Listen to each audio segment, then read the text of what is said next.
So people, this is one of the most commonly asked questions that I get for people starting out in low content publishing on Amazon KDP, whether they should focus on quality or quantity. And in today's video, I'm going to be giving my honest opinion on the matter. So people, first things first, if you got anything from this video, if you enjoyed it, if you found it helpful in any way, then I'd really appreciate a like. And likewise, if you haven't subscribed yet, then do be sure to subscribe, especially if you're into self-publishing. All my videos on this channel are to do with self-publishing and all the hints, tips and tricks that I've picked up along the way of my self-publishing journey, which I've been doing for 1.5 years. Now, without further ado, guys, let's jump into the topic of this video. Clear it up once and for all. If you're doing low content publishing on Amazon's KDP, should you focus on quality or quantity? So I kind of made this video just to add on to one of my previous videos, which was the free 2-hour tutorial for low content publishing.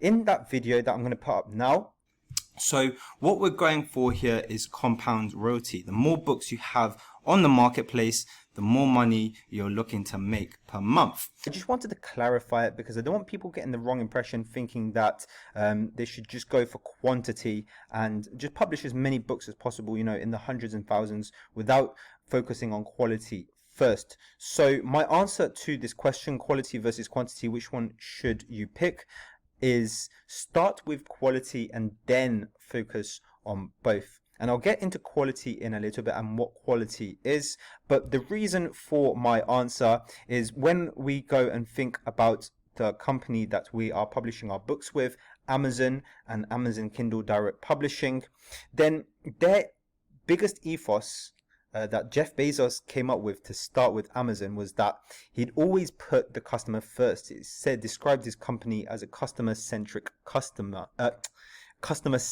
company. And this answer kind of, well, it fits in with the ethos that Amazon has. The customer's needs are always first. We're giving people quality. So we're doing quality niche research, putting in quality keywords, giving a quality description, and creating a quality design with each of our publications. And then we are releasing them onto the Amazon marketplace.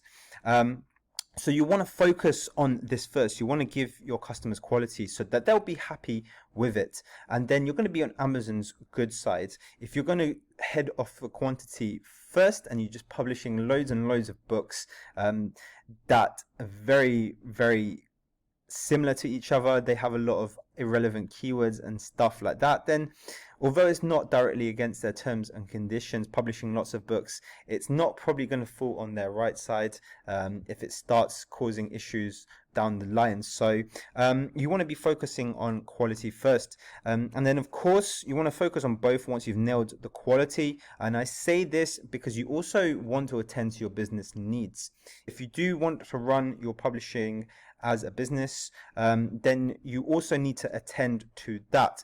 And 100 good books will make more on average than 10 good books. And that's just a fact. If you have 100 books on the Amazon marketplace, they'll have the potential to make more than 10 good books. So these are your business needs. Obviously, it's in your best interest to get more books up there. Of course, they have to be quality, but it's in your best interest because you will be paid more. So that's why I've given that answer. Start with quality and then focus on both.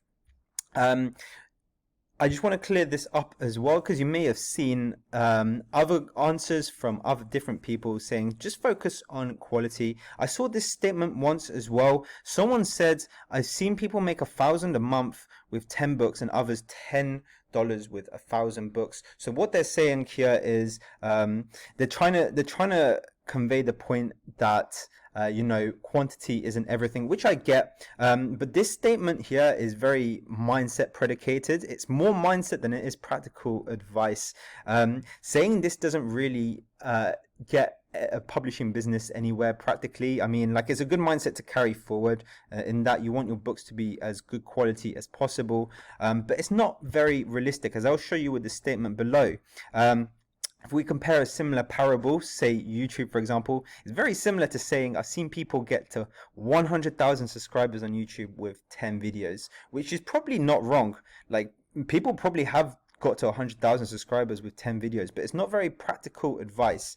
It's kind of advocating that you should get to 100,000 subscribers with 10 videos, whereas that's not really going to be the case. Obviously, with more videos you put up, the more chance you have to get there. So that's kind of more practicality, and that's what I'm trying to convey in this video. Obviously, I'm well into both. Like, I do like my mindset and I do like my practicality. But this statement here is kind of just mindset led. So if someone says this to you, if you ask the question quality versus quantity, then just know that it's more of a mindset thing. In practicality, you do want to be publishing more than 10 books onto Amazon if you do the content. But yeah, do focus on quality. And when I say quality, like I said before, nail the niche, nail the keywords, descriptions, and designs. Once the customer's in the niche, like your publications, and you can scale the quantity. And a good example of this is that you can just release a few quality notebooks. So you can go anywhere between 3 to 5, maybe a bit more, maybe a bit less, up to you, but just don't upload in bulk. And then do it within a well-researched niche as well. So this is a good example: gift for husbands in Valentine's Day. So you can just go ahead, type that keyword into Amazon, and then go through there, look at the industry standards and things like that. Look what good notebooks are doing on there. What do they look like? What have their customers said about them, both positive and constructive? And then just create your books in there. Differentiate the covers for each one of your notebooks in a given niche, or any book for that matter. Don't go ahead and publish tons of notebooks with the same cover with like one word changed. It's not the best practice. If you nailed the quality, then the sales will come. And of course, if it don't, then always feel free to audit your publications, design and metadata against the advice given in this video. So I made a 2-hour long tutorial like you saw at the start. It's a low content publishing intro, and here it talks about everything: niche, research, keywords, description, design, interior, everything like that. So if you're not making the sales, feel free to go over this video and compare what you're doing to what's in this video and see if anything can be done better on your part. So let's go on to bad examples here. I don't want to name drop too many pen names into bad examples, but basically I think you guys get the gist already anyway. Spamming many books with almost identical designs into a niche. I think a lot of you have probably seen this if you've been doing niche research on Amazon. You've probably seen a pen name that's had about, it's got like over 1,000 notebooks to its name, and it's doing almost identical designs on every single notebook. So that's what I mean with spamming. Just generally putting loads of books in a short amount of time using automation software and all that sort of stuff. It's not very good practice. Not good practice at all, guys. So I'm not advocating any of this in any way. Stuffing keywords into your title and subtitle, again, not very good. With that video I showed you, that 2-hour tutorial, I found a giraffe notebook that had giraffe about 40 times in its title, and that's just completely unnecessary. So adding irrelevant keywords to get more reach. So again, in my previous video I was going through the alligator notebook niche, and I found avocado notebooks in there. Obviously those people that publish those avocado notebooks would have put alligator as a keyword in their avocado notebook to get their notebook to rank for alligator notebook as well, which is adding irrelevant keywords. That's actually against Amazon's terms of service. So yeah, you really don't want to be doing that at all.